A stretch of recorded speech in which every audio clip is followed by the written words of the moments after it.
on, guys? I'm gonna give you guys a chance to come in. We're gonna take our time and get started. Today we got a real special conversation, and I think you're gonna like it. I think you're gonna really enjoy what this brother has to say. This brother that I'm about to speak with, Mr. Theo Wilson, is a very respected spoken word artist. He's had videos that have gone mega viral, all throughout the world, not just in the Black community, but actually all over the place. He also has a really interesting story to tell about his experience as a white man. Theo got my attention in Denver because he told me that he went undercover with the alt-right, with these extremists, these white supremacists, these neo-Nazis, these skinheads, these crazy ass people that want to see the world bloody and burned down to an ugly end. And first, before we begin the conversation, I want to ask my brother, how you doing today, man? Doing good there, Dr. Boyce. Thank you very much for having me on your program, bro. Yeah, man, I'm glad you're here. Welcome to Intellectual Chocolate. So, all right. So first of all, as we get started, you live in the Denver area, right? Right near Michi X and Vicky Dillard and Yes, I do. Okay, and are you born and raised in Denver, or you live somewhere before that?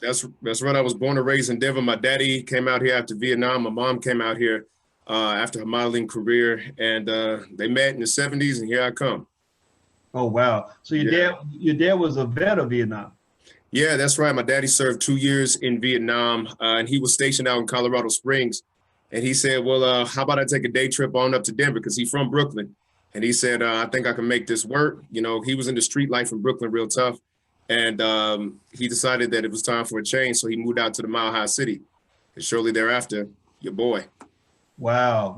That's well, I think that's really cool. Thelma said thanks for his service. My father was a Vietnam veteran, and it always made me really upset that there are people that at that time, they come home from war, been through hell, and people want to, people who ain't never known nothing about no war, calling you a baby killer and all this other stuff.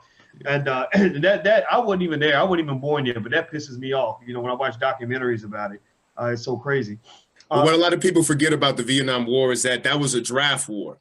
They were not volunteers. They were conscripted into service. And therefore, if you did not go into service, there were much higher consequences than if you don't go into service now.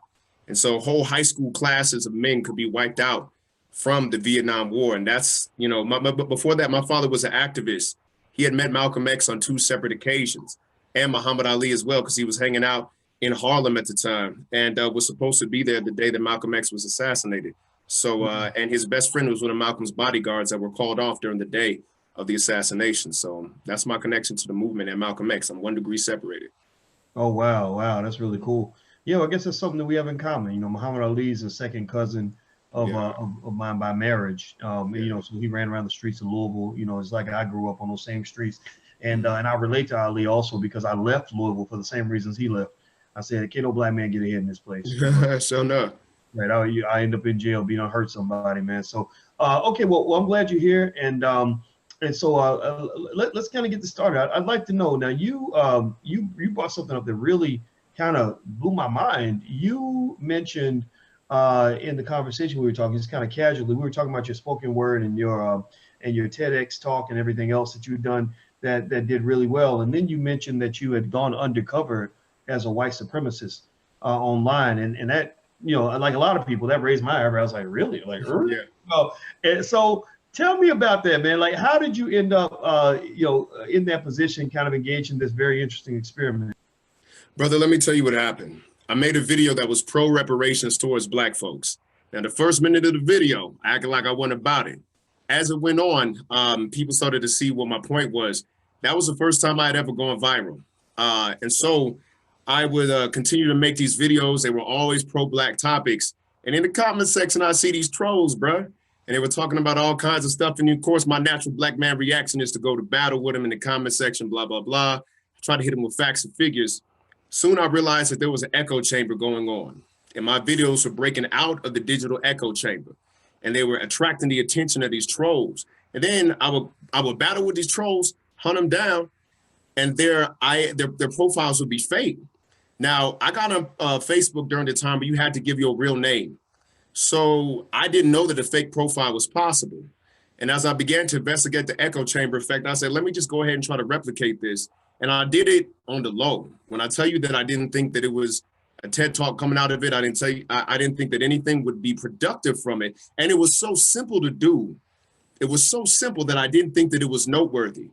And so for about 8 months, I tumbled down that rabbit hole while I'm active in the community, while I'm actually at Black Lives Matter protests, while I'm doing die-ins at the mall, you know what I'm saying, protesting the death of Eric Garner. I also have this other profile that's kind of informing me about the size of the alt-right movement.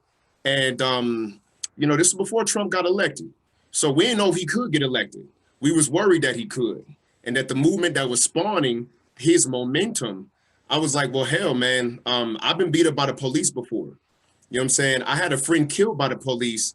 I know that there are undercover operatives in the police department that are of white supremacist origin. I gotta know how big this movement was. And so after about 8 months, I had learned all I could, and I shut it down, bro, for my own mental health, really. But then TEDx My High tapped me on the shoulder, said, contrast your online activism with your real life activism. I had a very small portion in the original script about what I did because I didn't think that it mattered. And before I knew it, 5 drafts of the script later, that was the talk. They released the talk the weekend that Charlottesville came out. I went viral, and that's the rest is history, as they say. Okay, so by the way, everybody, if you just came in here, I'm speaking to Mr. Theo Wilson out of Denver. Theo is not just an extraordinary spoken word artist. He's also a brother that has a very interesting story about going undercover as a white supremacist, and I just thought that was a really powerful thing to discuss. And so by the way, if you're on YouTube, hit that, smash that, hit that thumbs up button, hit that like button, hit that share button, share this conversation. Especially if I find your friend that's the biggest coon you know, find the biggest coon you know and invite them to the party, so maybe we can help elevate them out of their coonism. That's the goal for 2019. We're gonna raise every coon, or like lift every voice. We're gonna lift every coon out of the sunken place, so that we can have a stronger community. So don't just get mad at a coon. Forgive the coons, for they know not what they do. So send the link to all your coon friends, and send it to your conscious friends, and let them know that this is the direction that the Black community is going. We want them to be on the right side of history. So Theo, hey brother, so let me ask you this. All right, so it was interesting. You were talking about how you did the TEDx talk in Denver, and you said 5 versions of the script later. So you had the script, you had what you wanted to say, and you had to go through 5 drafts to get there. I had to go through 5 drafts to get there because, brother, the original TED talk was about the threat that is posed by if we don't get our act together culturally and we take this leap into what's called quantum computing. And if you have not heard of quantum computing, it's going to make digital look like the Stone Age. And we're on the verge of cracking into quantum right now. And the original question I posed was, what's going to happen when we learn how to code our echo chambers on a quantum fashion with enough computing power to store all the internet's data on one stranded synthetic human DNA that's invisible? That's the kind of computing power we're talking about. And so I said, my experiment uncovering the alt-right showed me how deep these rabbit holes go. We do not want to give these guys this kind of computing power. And over time, they said, well, you got 2 scripts here. You got a script about quantum computing, and you got a script about race in America. Which one are you more of an expert in? I was like, God damn. Of course, I'm more of an expert of race in America. I've been Black all my life, and I survived police brutality. So that's what that talk was about. So it was just one of those things that seemed to be a pressure at the time that I was about to rebel against. In fact, right before the talk, I actually didn't want to do it because I said, I can't stand these folks micromanaging my words like this. Let me talk about what I want to talk about. I'm a poet. I know what I'm doing. And it turned out to be what it was. And it was exactly what was needed at the time. Wow. So, okay. So, it's funny you mentioned that when you say that they asked you, like, what are you an expert on, things like that, and it's almost like, I'm not going to say that these are not racist people in the way we're used to thinking about them, but you see a little bit of white supremacy there, white privilege there, if you want to call it that, where they look at your skin and they automatically define your expertise by the color of your skin. They look at you and they say, okay, we see a Black man, and that's the first thing we see. We want to be, we're cool, we're white liberals, we smoke weed with the brothers and want to, support Black Lives Matter. But, even for white folks that are our allies, if you want to call it that, it seems like there's still a little bit of, what's the word, paternalism where they look at a black man and all you can ever be is a black man, and you can't be, you know, an astrophysicist. You can't be, you know, necessarily, unless you're Neil deGrasse Tyson, which again comes with a lot of cultural issues as well for him. You know, because if he was an astrophysicist and he spoke like Malcolm X, the white folks wouldn't have any interest in hearing what he had to say. He got the same knowledge, but if you're talking that pro-black stuff, that kind of dilutes everything else. So I want to ask you about that, and I'm going to tell you my experience with that, and then I'd like to get your thoughts on this. Go ahead. Okay, so I remember when I would do stuff on TV, you know, the different TV networks. Every time I would go to CNN, my publicist would say, well, you know, Dr. Boyce has a PhD in finance, which is a very high level of expertise. Very few people have this degree. He's taught students for 2 decades. He knows all this stuff. And they would never be interested in having me on as a financial expert. But whenever there's something on race, it was like they would call me. Oh, we just had a race riot. Dr. Watkins, we'd like to have you on to talk about the race riot. Or there's this other racial issue. You know, the people debating like the use of the N-word or whatever. We'd like you on, Dr. Watkins. And the interesting thing is that there are black people who are more qualified to talk about those things than me. You know, these are the people, you know, that might be in African-American studies or Africana studies, you know, maybe sociology, whatever, right? I was a financial expert. Now, I happen to be black and I had a lot to say about it, but, you know, but it's like, you know, I'm also a finance professor. Now, let me tell you this, and I'll shut up because I want to hear your thoughts on this. The only network, this is going to sound crazy, the only network that actually brought me in as a pure financial guy with no interest in race was Fox. Fox. Fox. It was Fox Business. Fox Business. They're like, you know, we really don't want to talk about the racial stuff. We want you to come and talk about the stock market. You know, we don't want you to talk about racial stuff. We want you to talk about business and entrepreneurship.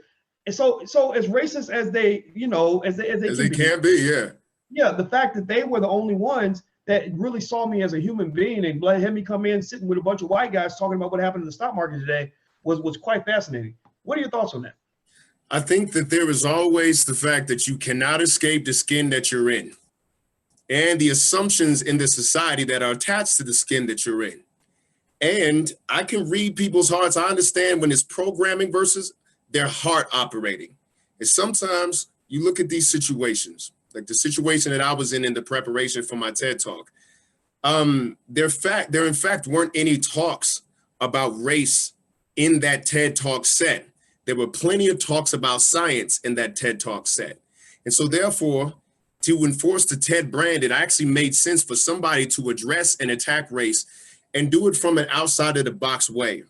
And I didn't realize that I had the kind of story that made it so effective to talk about. So when it comes to the folks at like TED, I could tell you from firsthand experience, you ain't got what you would call a pitchfork carrying bigot among them. You know what I mean? At least on the team that I was working with. So that's not the issue. Could there be some unconscious operating assumptions? It's hard to believe that there are not, but I take that with a grain of salt. What was important to me was that I got out there and got my message out there and began to kick up this career, because the frank thing is that before this all happened, I was working at a call center. You know what I'm saying? In fact, in the call center is where I was doing a lot of the undercover work, because at the call center I was working at, there were firewalls that would stop me from going to certain websites. So where I created my fake profile was on YouTube. The echo chamber works exactly the same way there. And what a lot of people don't realize is that YouTube is also a portal to the dark web. And that every racist website that the firewalls were blocking me from, they had a YouTube channel. And so therefore I could go on there and begin my comments, and I would just kind of mirror the things that was being said to me all the time. I'm still fighting and working for Black life in my own world. And it was just one of those things where I got to see it from both sides on what effects that either one was having. And I got to figure out who was actually telling the truth. And of course, it was the side that was fighting for Black life. That's not even up to debate. But what was interesting was how they were perceiving it and the deeper issues beneath the fears that the alt-right had and beneath the hatred. And that is a rabbit hole in and of itself. And I could talk about it. I got to get into some hard scientific facts, but I'm telling you, what's really driving the new resurgence of racism is far greater than just bigotry. What's driving it is, I've been talking long enough, but I mean, No, what's driving? You mean technology? You think technology is driving this? Technology's exacerbating it, but it's not driving it. What was driving it, and from the folks that I was studying, whether it was Milo Yiannopoulos, whether it was Stefan Molyneux, whether it was Jared Taylor, they all talked about this one concept, the concept of white genocide. They were calling it white genocide, that there were diverse populations intermingling here in America, in Canada, and in Europe, and that the more we mix with them, the more they die out. And so labeling it white genocide is very dangerous because you respond to genocide with war. Genocide is one of the only justifiable ways to actually justify war, to actually take up arms. And in doing that, they were setting the stage for them to be the aggressors in a brand new genocide. And that was the most dangerous thing that I saw, because as long as they framed what was going on as a genocide, they had an excuse to commit hate crimes and to actually go out and destroy the bodies of people of color. And my goodness, dude, it was quite scary. And of course, white genocide has been debunked, because the definition of genocide is when somebody takes military action against you in order to reduce your numbers, in order that they could control your culture. And right now, nobody has the military might to actually pull that off against all of the white nations that were complaining about this crap. Wow, everybody, I'm talking to Mr. Theo Wilson. Theo is a prominent, respected activist and spoken word artist in the city of Denver, Colorado. And Theo got my attention this week when I was in Denver. I was hanging out with Michi X, Vicky Dillard, Bianca Blanco, Dr. Venetia Dutra, and others from Fly Nubian Queen. And I got a chance to meet Theo. Michi introduced me to Theo. And Theo was telling me about his experience where he went undercover with the alt-right and the white supremacist groups and stuff like that. And so I said, I gotta bring this brother in so everybody can hear the story. And so, by the way, before I move on, everybody who's watching on YouTube, please hit that thumbs up button real quick. Take 1 second, please hit the thumbs up button. Also, if you want to get a text notification when I go live, please text the word Boyce to 31996. Just text my name, Boyce, to 31996. Everybody on Instagram, if you're watching on Instagram, I'm about to shut off the Gram feed because my phone's about to die. But if you want to come in, just go to drboycetv.com. That's drboycetv.com, and you can actually watch on YouTube. Okay, so I'm gonna have to let you guys go. I want to say thank you for hanging out with us. Okay, so Theo, let me ask you this question, man. When you first, I'm trying to see if you addressed this, but what was it that led you to want to dig into, into that ugly world, that white supremacist crazy, the world we don't understand. I never wake up one day and said, okay, I want to see what it's like to be a white guy. Although I guess I've wondered, I don't know. I think we all might have wondered at one point what the heck that must be like, to not be worried about the things that we worried about. Right, exactly. So, so what led you to even conduct that experiment? The truth is that I've been having encounters with violent white supremacy all of my life. From the time that I was, the first time I got called a nigga, I was 4 years old on the playground. And I'll never forget these two kids, Chad and Christopher, called me a nigga. I didn't even know what it was. Then as I got older, certain things would happen in the news that were not too far from me. A brother from Africa named Omar Jah got murdered by a white supremacist not too far from where I live. The brother who got killed at the Columbine massacre, which was my senior year in high school, and Columbine is only 10 miles away from my house, probably a little less than that.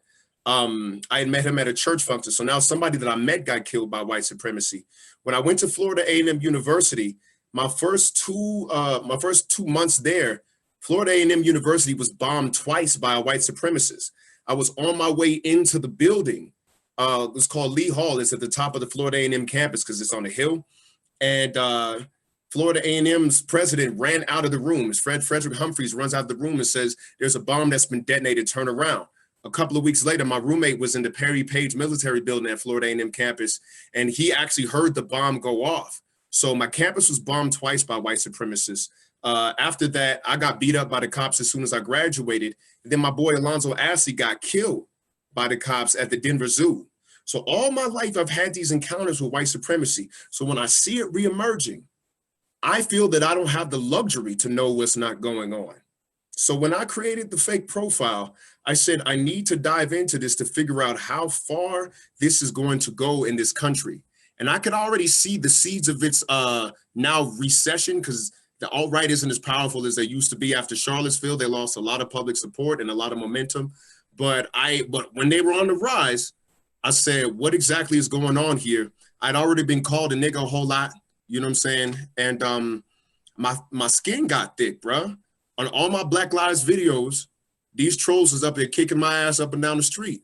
So I was like, all right, I've heard that before. I've heard this before. I've heard that before, whatever. So as I began to create that emotional barrier, it allowed me to go deeper in than most people. And so, but it's a lifetime of conditioning by having encounters with violent white supremacy that got me to that point. You know what, man? You know what I respect about you, Theo, is I can tell that you try to look at these issues on multiple layers. You know, you don't just sort of see it as okay, you know, those stupid motherfuckers over there. You actually did something that's kind of what's the word? Not so popular, almost taboo, which is you actually try to look at everybody as a human being, right? You don't dehumanize people, even if they hate you, even if you hate them. You know, and I heard you talk. I heard you use a word that, again, you know, people don't like this word. That's probably why some people try to call me Boyce Watkins and all these other. I think they call me Moist Twatkins, and I laugh about it because, you know, right. I laugh because I'm a real ass man. I don't care. You can call me whatever the fuck. Yeah, bro, it's words, man. Exactly. But here's the thing. You know, I am a supporter of that idea of trying to have compassion to try to understand what's going on. It doesn't mean you have to agree with anybody. What it means is that you can understand their perspective. So maybe, you know, if there's common ground, you can find it. If there isn't common ground, you can at least understand how to deal with them. And so let me make the point. You know, you talked about something that I heard, that big fat guy that always talks about racism there, the white guy. You know what I'm talking about? Everybody loves him. He's a big country boy, but yeah, you're talking about my man Dixon White. He's actually a friend of mine. Yeah, Dixon White. Yeah, and he was really honest. He said a lot of this white supremacy, racism, and stuff is driven by fear. Mm-hmm. He said fear, right? That, you know, of things you talked about, like that genocide kind of thing. Let me tell you. And what I've noticed is that when people attack the hardest, it's usually because they are afraid. And a lot of times, though, especially in this case, you know, so you're afraid of Black people because you think they're coming to wipe you out. And if you look at most of these people that feel this way, most of them don't even have any Black friends. They don't know anything about Black people except what they see on TV. So what they fear is not reality, right? Now, what they fear does not exist, right? You know, and so that's where that ignorance comes from. Now, here's the thing. Here's the harder part. Here's the harder part of the equation, though. I see a lot of ignorance in other spaces too, where, you know, we will just look at other people who disagree, whether it's a Trump supporter or whatever, and say, oh, you're an idiot, or all those people are just dumb and they deserve to die, just get the hell out of my face, you know. And I don't know if that's necessarily where we want to go with this. I'm not saying we should all go out and become friends with white supremacists. You know, some people you can't be friends with, but I think understanding the root of that fear, and I'd like you to speak to that, understanding the root of that fear can help us maybe understand how we kind of can address that and kind of deal with that. Can you kind of speak to that and that fear you sort of saw, you know, of this supposed white genocide that we're imposing? Although some of the fear might be justified, because I'm gonna tell you the truth, when you mix a Black man and a white woman, that's a Black baby coming out of that white woman. Black baby. Right, that's what it is. So some of that fear might be justified, but it ain't because Black people are picking up guns and knives and trying to go kill white people. Correct. Right. It's our mere existence and the power of the melanin that can intimidate and scare the shit out of people. What do you think? Here's what's happening, brother. White genocide's correct scientific term. Listen to me. It's called demographic winter. What happens in demographic winter is that there are more people dying than being born due to the fact that people are waiting to reproduce. And that's what's going on in the white world, across the white world. In fact, I found out that the only place in the white world the demographic winter is not actually thoroughly wiping out the population is Australia. But if you look at the United States, Canada, the European Union, New Zealand, you name it, where whites are the majority, you have a demographic winter going on. In the Black world and in the brown world, specifically in sub-Saharan Africa, you have a demographic summer where almost more babies were born in the country of Nigeria alone than entire white population of the entire European Union. So what you have here is a demographic pole shift, and where Africa, sub-Saharan Africa, has the youngest population on the planet, and they're the most fertile. Here's how the numbers break down, Dr. Boyce. Everybody knows you need 2 kids to replace 2 parents, and them 2 kids need to survive. Therefore, it's the replacement rate is 2.1. I mean, some people gonna have no babies, some people gonna have 5 babies, but it all got to balance out to 2.1. If you slip to 1.9, your population can recover, but it's going to take around 80 years. Most of the white world is having a birth rate and replacement rate of about 1.7, some places in the former Soviet Union, 1.4. It's so bad in Russia right now that Vladimir Putin is actually paying people to have children. He's actually got that. That's right. Vladimir Putin is paying people to have children because the demographic winter in Russia is so bad that they're looking at in the next 45 years, losing 45 million people. Break that down. That is losing 1 million people per year out of Russia off of death alone. Nobody killing them, nobody coming over with bombs. Now here in America, the demographic winter is exacerbated by nothing other than the opioid crisis. If you look at people who are dying mostly from the opioid crisis, which is why they want to frame it as a public health crisis now rather than a drug epidemic that you got to incarcerate people for when we were smoking crack in the 80s, right? So what's going on is that the demographic winter in America is having white people dying in certain states at wartime numbers, because of the fact that, that the overdoses are so real that that literally some firefighters are fighting overdoses more than they're actually fighting fires. They have a little, they have tools that they keep on them to actually restart the heart from people who have overdoses. They use that now more than water. So what's going on is the demographic winter in America is a compounded demographic winter.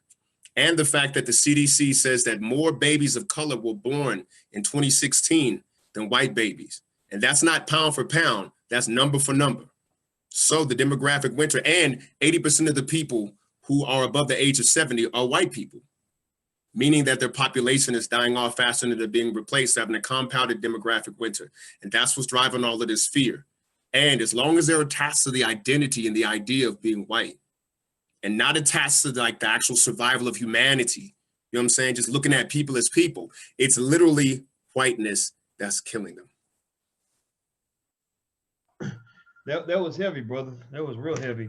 Everybody, I want you to know who I'm talking to. I'm speaking to Mr. Theo Wilson. He's out of Denver. He's an activist and a spoken word artist, highly respected, has done amazing work. And we're talking about his experience as what can only be called undercover brother. He went undercover and in the alt-right, in the white supremacist space, and he got a lot of information, a lot of insight that I think is valuable for the discussion. Also, everybody, if you're watching, please hit that thumbs up button. Make sure you smash it. Make sure you hit the share button, all that. Also, if you want to get text alerts when we go live, remember YouTube and Facebook can't be trusted. They don't always give you alerts. So please take 1 second. Just text my name, text Boyce to 31996 so I can send you a text when we go live. Text my name, Boyce, to 31996. Also, if you live in Houston, I'll be in Houston next week, December 8th, with Dr. Venetia Dutra and attorney Nicole Compton. You can go to drboycehouston.com to find out more. That's drboycehouston.com. So brother, let me ask you this, Mr. Wilson. Okay, so you went down and you went, you went and kind of explored what was going on in the alt-right and going on in these chat rooms and stuff like that. What was kind of your process? What did you have to what did you do to kind of hold up and maintain the front necessary for them to not know that there was a black man behind the keyboard? You'd be surprised how easy it was, Dr. Boyce. All you had to do was mimic the rhetoric. You'd be surprised. Like in an echo chamber, I would literally, for example, on YouTube as my fake profile, I would get alerts every time something that I said on, let's say, Stefan Molyneux or Jared Taylor video got a response. And I would go in and yeah, they were like, and they would just co-sign and co-sign and co-sign. And I found out that if these people could not be together in physical community, they could be together in online community. And all it took was a little bit of hand clapping for you to just get the pass. If you said something, the assumption was that there's no way that a Black person would say these things. But here's the thing that I didn't actually factor in. I have training as an actor. And as an actor, you have to do character study. So I've played despicable characters before. I've played war criminals on stage. And just like when Michael B. Jordan had to play Killmonger and he needed a month of therapy afterwards, you see what I'm saying? When you are used to doing that kind of exercise, then you also have another tool at your disposal to detach yourself from the character that you were playing. I just simply played a character online. That's all it was. But when you go into those chat rooms, brother, it's just a lot of times the same old rhetoric. What I was looking for is what's unique about this resurgence of white supremacy in these times. What's different about the times that we've seen it the whole 400 years that we've been here? What is the thing that distinguishes this after we've had a Black president, after we've had integration, after Oprah and LeBron James and Michael Jordan, everybody got these Black heroes after Michael Jackson, all this.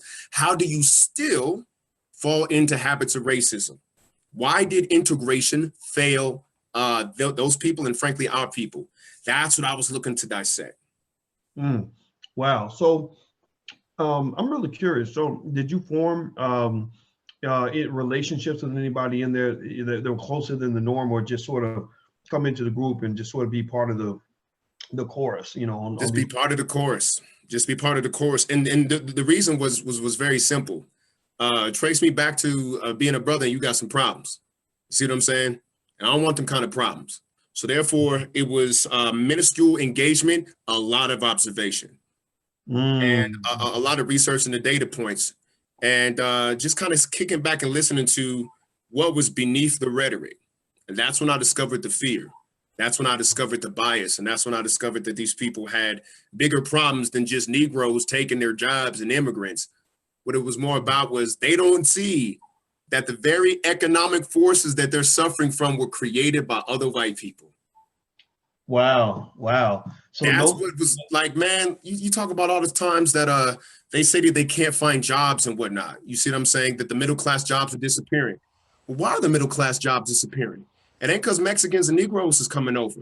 What it is that corporate taskmasters are taking your jobs to Indonesia and China and paying people a fraction of the wage.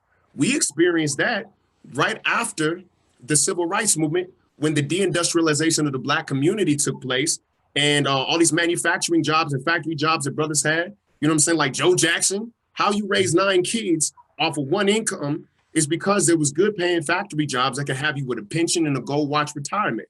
They took those jobs out of the Black community in the 70s and transported them over across the world, and rent was still due. Then crack suddenly shows up. And when crack suddenly shows up and a Black man got it in him to provide for his family, he's going to do that by any means necessary. So the deindustrialization of the Black community eventually went over to the white community. And the crash of 08 didn't make it no easier. Wow. Yeah.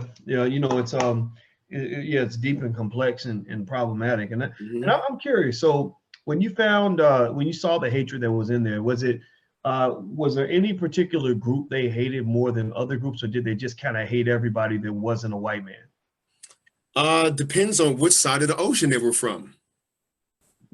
Very interesting. If you were from America and you were part of the hatred, you generally feared Mexicans more, whoever the newest immigrant population was. If you were from Europe and the UK, you generally feared Muslims and Africans more. And so that's what that's about. There's a new term that they use for Europe called Eurabia.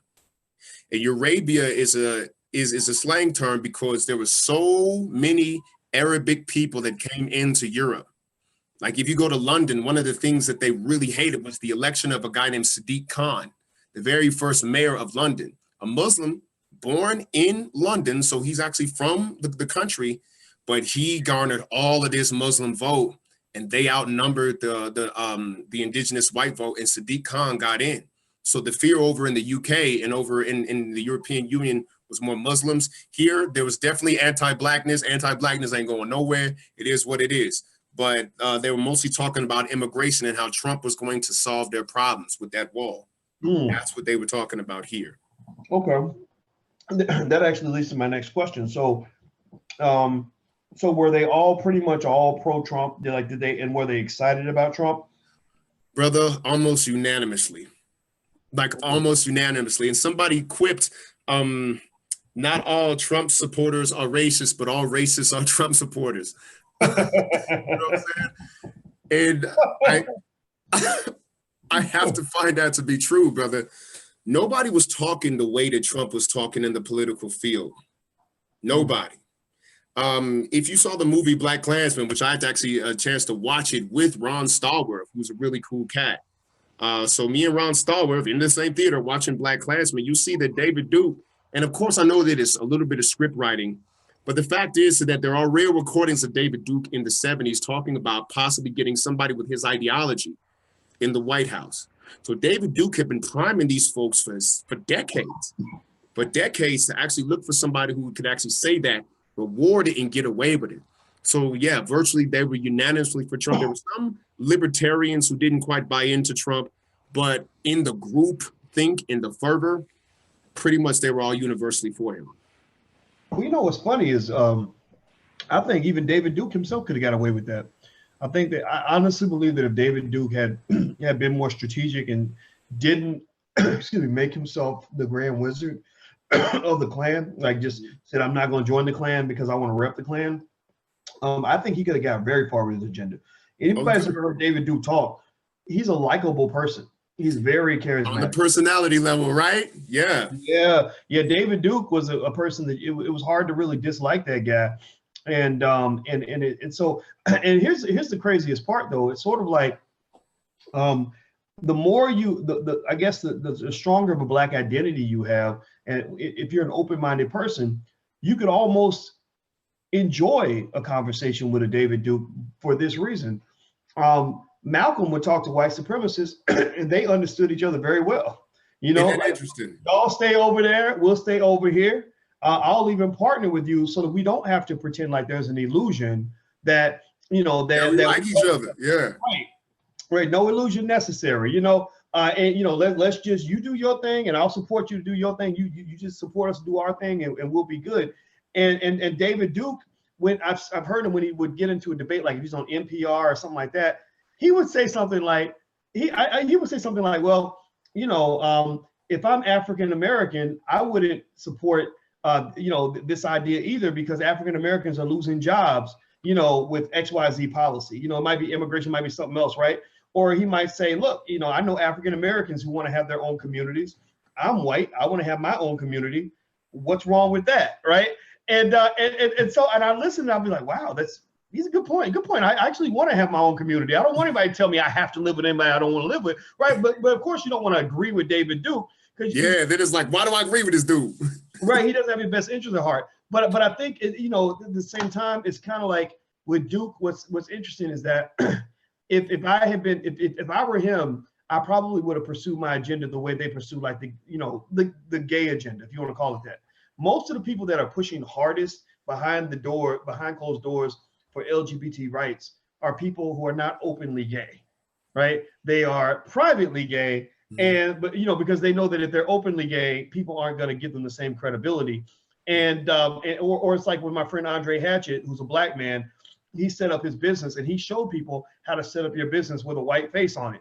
So people won't get caught up in the cosmetics of who you are, what you look like. They're going to just look at the product, right? So in a way, it's almost like that's kind of the era we're going into. And I think what it does is it kind of speaks to the idea that you really want to dig deep when you get connected to something, because you don't know what's driving it underneath. Like, for example, when the Russians were interfering with the election, they found that Russians were creating pages called, like, you know, woke Black folk. That's right.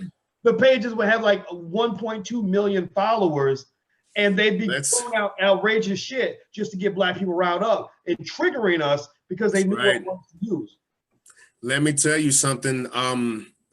Don't sleep on Russia. They infiltrated Black Lives Matter like a mug. Don't sleep on Russia. And here's why you don't sleep on Russia. That's a different kind of white folks, bro. Different kind of white folks, physically and mentally. If you notice, none of the African colonies speak Russian because they didn't necessarily go that route. You see what I'm saying? Russians have a different ethos about them. Ever since the Tsars were killed in the early 1900s, they had a philosophical break with the rest of Europeans. In fact, if you look at the continental, where the continent is, most of Russians are actually continentally Asians. And we never think about them like that, but Russia's continentally Asian. They have an entirely different pathos about them.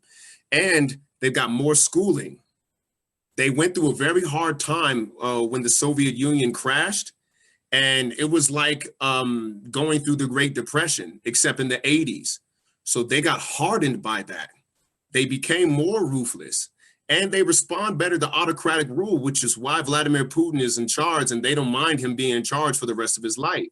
So they have that czar thing still built into them, and they are a warrior tribe. When it comes to the warriors among white folks, you can even see this in boxing, how like the best boxers are often Russian and Ukrainian. You know what I'm saying? They're harder, and they've been forged into hardness in a different kind of way. Now they're still going through demographic winter, but they studied America, and they studied how to destroy America through hacking. And what they found was that it's easier to destabilize a country if you exacerbate pre-existing fault lines in the culture. And when they really studied America, they found that the greatest pre-existing fault line in America was race. And all they did was drive a wedge and crack and crack and crack. And they were able to do that because we understand that fault line very, very clearly, because we've been on the wrong side of that fault line. It's understood internationally too, and by our enemies. And they don't have no problem exacerbating it because they feel like they ain't got nothing to lose. Well, that's real talk. Y'all can take it or leave it. Hey man, this conversation has been really extraordinary and thoughtful, thought-provoking. And everybody who's watching, I hope that you'll take a second and give this brother a digital round of applause. Give him a little clap or something, and say thank you to his brother Theo Wilson for really dropping knowledge, dropping game, explaining things in a way that we don't get to hear very often. A lot of times you hear people yelling and screaming and cussing and acting a fool. But in this space, there's a reason why we call this the space for intelligent Black people. And as y'all can see, this brother fits right in. So give it up for Professor Theo Wilson. I don't know. You a professor over here, man, because you were certainly teaching, brother. So where is your social media? Where can people follow you? Theo E.J. Wilson on Instagram. You got theo.wilson.31 on Facebook. And I'm at theowilson.net. I speak at universities. I actually do this for a living now. Didn't know I was getting the kind of education that could educate others, but I'm happy that that's my life path and that's what I do. All right. So make sure you go follow this brother and give him your support. Also, make sure you hit that thumbs up button. Make sure you subscribe if you haven't subscribed yet. Also, don't forget, get on the text list so I can let you guys know when we go live. All you have to do is text my name, text Boyce to 31996. Text the word Boyce to 31996. If you live in Houston, I'll be in Houston in 3 days. Go to drboycehouston.com. That's drboycehouston.com. And also, if you want to support intelligent Black media throughout the world and help us to reach people all across the globe, feel free to go and subscribe at intelligentblackpeople.com. That's intelligentblackpeople.com. So thank you very much, brother. It was great talking to you, man. All right. Thank you for having me, doctor. Yes, man. We're going to do this again, and I'll be doing more stuff in Denver. And let me tell you all something else. This brother was the host at when we did our thing with Brother Jeff and Michi X and Vicky Dill and everything else. And I'm gonna tell you that the house was packed. It was amazing, and he was one of the people responsible. And I want to say thank you for that. I was really impressed and enthusiastic about the way you handled everything, because you only had like 48 hours notice, and you straight killed it, man. So thank you very much. Then I'd like to thank Michi X and Vicky Dillard for also supporting us and getting folks there. They was there to see them too. All right. Yeah. Oh yeah. Michi, Vicky. I mean, Brother Jeff. They hosted. Brother Jeff. Yeah, man. I mean, I loved it. I was impressed and excited, and it was just great to meet everybody. So I know we're gonna do this again, and I look forward to that, man. So thank you for coming on, brother. It's great to see you. And everybody else, take care. Have a great day. Stay Black. Be intelligent. And I'm gonna go take me a nap. See y'all soon. That's what's up. All take right. care, Dr. Boyce. All right. Now.